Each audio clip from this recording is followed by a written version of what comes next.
안녕하세요. 나무아카데미입니다. 오늘은 장비문학 2-2단원 마지막에 들어가 있는 작품 더 읽기의 뿌리 깊은 나무 내용 살펴보도록 하겠습니다. 사실 해당 작품은 드라마의 대본이거든요. 그래서 기출문제를 최대한 찾아보아도 몇 문제가 없을 정도로 학교에서는 해당 단원을 시험 범위에 잘 넣지 않습니다. 하지만 지금 이 영상을 보시는 학생들은 그래도 시험 범위에 포함이 되었기 때문이므로 빠르게 그리고 정확하게 내용 한번 살펴보도록 하겠습니다. 만약에 시험 문제에 들어가게 되면 시험 범위에 들어가게 되면 여기 있는 일단 글의 갈래 특성, 이 글이 방금 전에 제가 드라마 대본이라고 했죠. 그러면 시나리오겠죠. 그러한 시나리오의 특성과 관련된 문제가 출제가 될 수 있고, 그리고 난 다음에 여기 있는 갈등입니다. 갈등은 어떤 갈등이냐면 여기 있는 채유는 한글 창제, 글자 창제에 대해서 부정적입니다.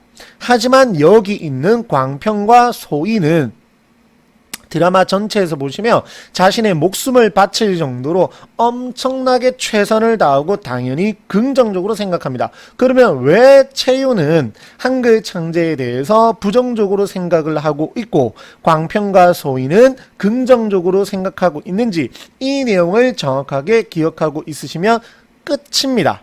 자, 살펴볼게요. 채윤 뭐라고 이야기를 하냐면 윗분들 참 대단들 하십니다. 반어법이겠죠. 참 재밌습니다. 역시나 반어법이겠죠. 윗분들이 글자를 준해 만해하는 그 백성들 말입니다. 아십니까? 라고 이 얘기를 했습니다.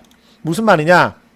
채훈이 계속해서 이야기를 합니다. 글자 만드는 거, 글자 포기하는 것밖 아닙니다. 관심 없습니다. 그저 대군마마가 납거, 거의 납치거든요.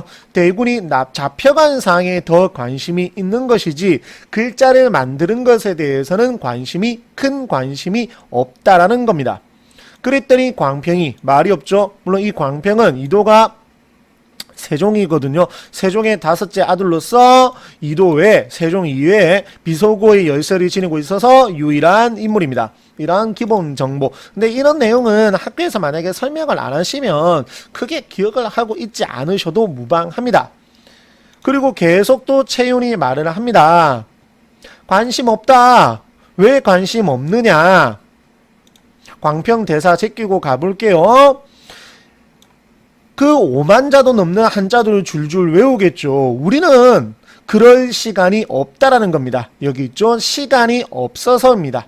시간이 없어서입니다 라는 소리는 일하기에 바쁘다, 먹고 살기에 바쁘다 라는 거겠죠. 여기까지 정리되었죠. 그랬더니 광평이 이제 말을 하는데 당신들을 위해서, 백성들을 위해서 글자를 만드는 거다. 그러면서 하는 말이 5천자, 3천자, 천자라고 채훈이 말을 하니까 광평이 뭐라고 얘기를 하냐면 28자라고 얘기를 합니다. 우리 알고 계시죠? 한글 창제 당시에는 자음과 모음의 수가 총 28자, 28자였습니다. 그러니까 채훈이 앞에 천을 붙이잖아요. 왜냐면 그냥 28은 너무 적으니까 앞에다가 천을 붙인 겁니다. 그랬더니 광평이 의기양양하게, 글자 수가 매우 작으니까 의기양양하게 28자라고 얘기를 했죠. 깜짝 놀랍니다. 그랬더니 소희가 맞다라고 고개를 끄덕여 주는 겁니다. 그게 가능합니까? 라고 하면서 글자를 보여줍니다. 이게 끝입니다. 이게 본문 내용은 사실 끝이고, 그래서 문제를 보셔도, 자 보세요. 매체와 관련된 거, 글의 갈래와 관련된 거 좀 한번 볼게요. 적절하지 않은 것은 이라고 되어 있죠. 확인하셨나요? 1번이죠. 해설을 통해서 시청자에게 심리와 정서가 전달되는 것이 아니라 무엇을 통해서? 인물의 대사와 행동을 통해서 전달이 됩니다. 갈래 특성과 관련된 것입니다. 밑에 보시면 또 갈래 문제가 나와 있죠. 위와 같은 글에 대한 설명으로 적절하지 않은 것은 보시나요? 보이시나요? 3번이죠. 막과 장 단위로 내용이 구성되는 것은 희곡입니다. 시나리오가 아닙니다. 따라서 정답은 3번입니다. 그 다음 마지막 5번도 살펴보겠습니다. 글자를 바라보는 인물들의 생각을 정리한 것으로 적절하지 않은 것은 정답 확인하셨나요? 내용 일치 유형이죠. 다 맞나요? 4번이죠. 광평이 백성들의 삶에 도움이 되지 않는다고 하더라도 이루어야 한다라고 말을 하지는 않았습니다. 글자를 익히면 그들에게 도움이, 백성들에게 도움이 될 것이라고 한 것입니다. 따라서 정답은 4번입니다. 오늘은 조금 짧게 그리고 정확하게 출제될 만한 내용만 살펴보았습니다. 언제나 학생 여러분들을 응원합니다. 감사합니다.